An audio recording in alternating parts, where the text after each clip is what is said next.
RMC. Ça fait débat.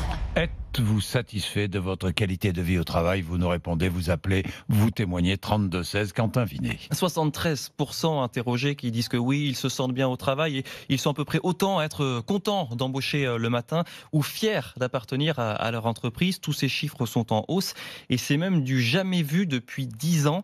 8 Français sur 10 trouvent qu'ils s'entendent bien avec leurs collègues, ce qui illustre le sentiment général selon Anne-Sophie Godon, directrice de l'innovation à Malakoff Médéric.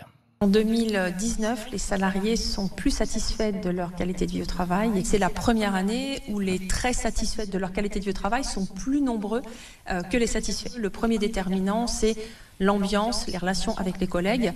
Et de ce point de vue-là, on a des très bons scores en 2019.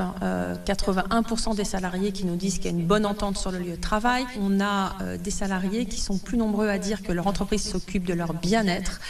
Et plus nombreux aussi à dire que leur entreprise s'occupe de la santé et de la sécurité.